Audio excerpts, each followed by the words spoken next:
नमस्ते मित्रों, आपका हिंदी विषय का पद्य एक, जिसका नाम है कक्षा 9 विषय हिंदी पद्य एक आराधना। उसके अंदर आप सब छात्रों का स्वागत है।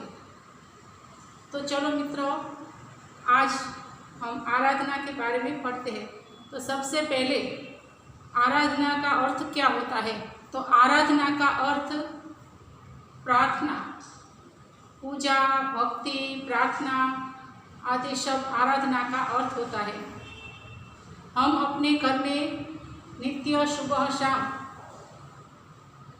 ईश्वर की आराधना करते हैं, भक्ति करते हैं। स्कूल में भी जब सब छात्र आते हैं स्कूल में पढ़ने के लिए, उस वक्त सबसे पहले आराधना होती है, यानी प्रार्थना होती है, और प्रार्थना के बाद ही पढ़ाई का काम शुरू होता है। तो मित्रों, यह प्रार्थना का महत्व क्या है?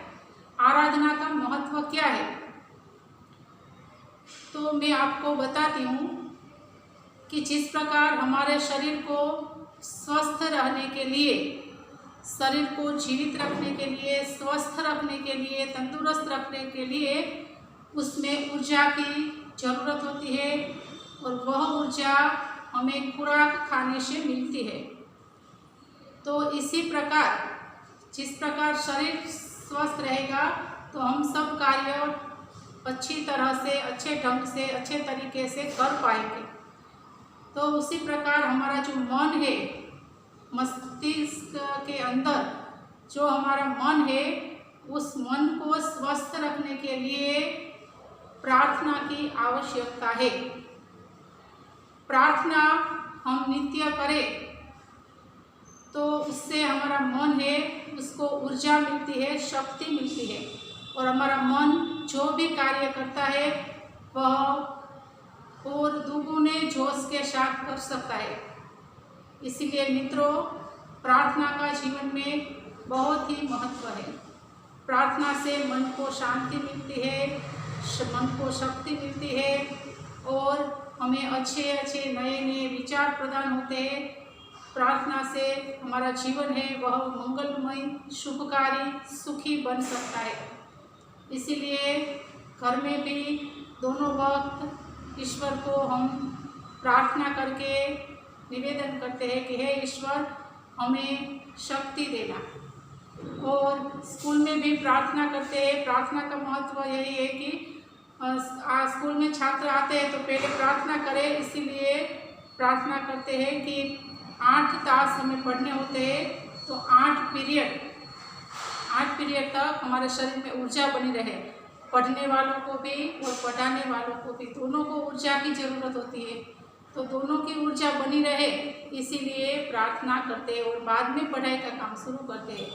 तो मित्रों, आज हम एक ऐसा काव्य पढ़ने जा रहे हैं जो प्रार्थना है। उस काव्य को पहले हम गा के सुनाएंगे, लेकिन उसके जो कवि है उसका थोड़ा हम परिचय आपको दे दें। इस काव्य के कवि है वसंत बापट। वसंत बापट का जन्म सन 1922 में हुआ था। निधन 2002 ईस्वी सन में हुआ। श्री वसंत बापट ख्यात नाम कवि है। ख्यात नाम यानी कि प्रसिद्ध। आपका जन्म महाराष्ट्र के सतारा जिले के कराड नामक गांव में हुआ था।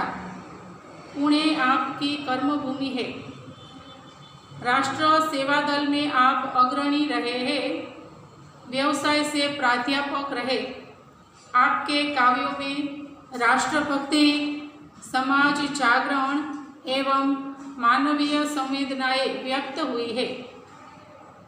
सेतु, बिजली, सकीना, अकरावी, 11वीं, दिशा, तेजसी आपकी रचनाएं हैं।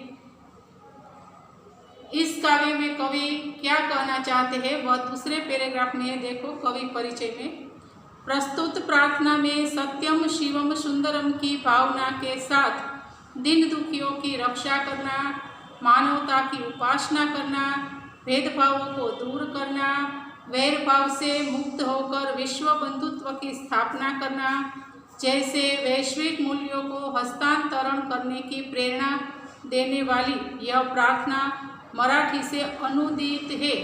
अनुदित यानी यह प्रार्थना है, यह पद्य है, काव्य वह हिंदी में लिखा हुआ था, लेकिन मराठी में लिखा हुआ था, लेकिन उसका हिंदी में अनुवाद किया। अनुदित यानी अनुवाद किया, हिंदी में अनुवाद किया, इसीलिए उसे हिंदी में अनुदित है, इस प्रकार का शब्द लिखा है कवि ने।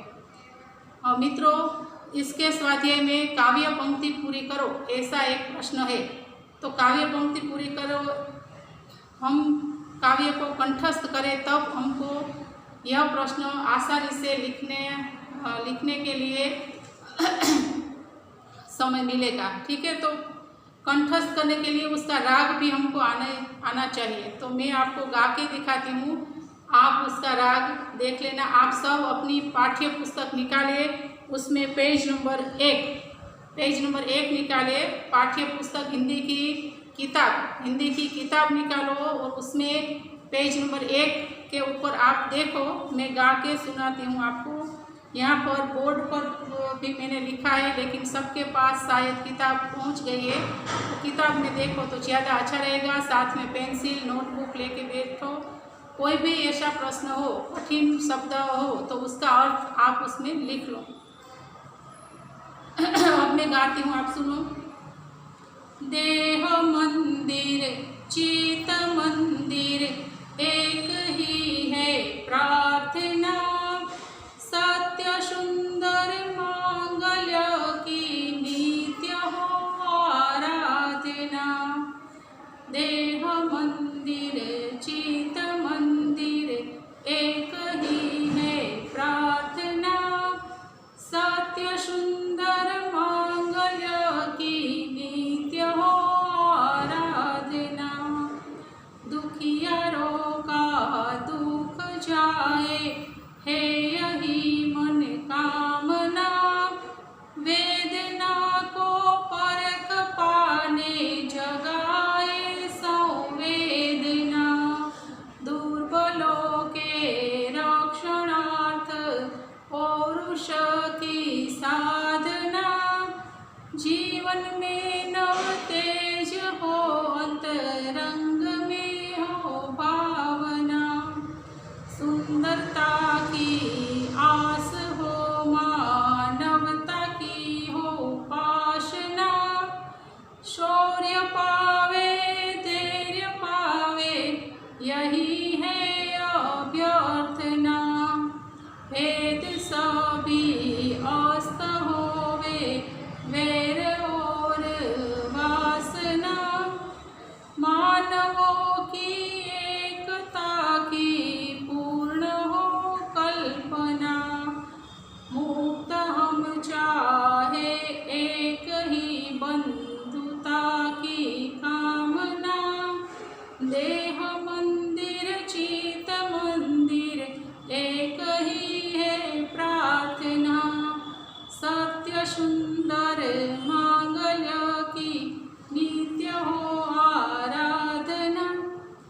ठीक है मित्रों, इस प्रकार इसका राग है, आपको कंठस्थ कर लेना, क्योंकि जब इसकी इम्तिहान हो तो आपको उसके अंदर एकम कसौटी में आप उसके उत्तर ठीक तरह से लिख सको। नीचे जो शब्दार्थ दिए हैं वह भी आप देख ले। प्रार्थना, उसका अर्थ है निवेदन करना, भक्ति एवं श्रद्धापूर्वक ईश्वर को मांगना। मांगल्य, उसका अर्थ है मंगलकारी। नित्य शब्द का अर्थ है निरंतर, प्रतिदिन, हर रोज। आराधना शब्द का अर्थ है पूजा। वेदना शब्द का अर्थ है कष्ट, व्यथा। परख शब्द का अर्थ है गुण दोष को निश्चित करने की परीक्षा करना। संवेदना, उसका अर्थ है अनुभूति, सहानुभूति। दुर्बल शब्द का अर्थ है कमजोर। साधना शब्द का अर्थ है उपासना, आराधना। अंतरंग शब्द का अर्थ है शरीर के भीतरी अंग, मन, मस्तक। आस शब्द का अर्थ है आशा, भरोसा, सहारा, कामना। मानवता शब्द का अर्थ है मनुष्यता। आसना शब्द का अर्थ है आराधना, भक्ति, धैर्य, धीरता। अभ्यर्थना शब्द का अर्थ है अनुरोध, विनती। अस्त शब्द का अर्थ है ओझल, अंत, नाश, समाप्त। बैर शब्द का अर्थ है दुश्मनी, शत्रु भाव। और वासना शब्द का अर्थ है कामना। अब हम इस काव्य को आप लोग किताब में से देखें, मैं बोर्ड के ऊपर लिखा हुआ है उसमें से आपको समझा रही हूँ। आप काव्य समझने में ध्यान दें, अपनी किताब और साथ में पेंसिल लेके बैठे, ताकि कोई भी कठिन शब्द है उसका अर्थ आप उसमें किताब में पेंसिल से लिख लेना।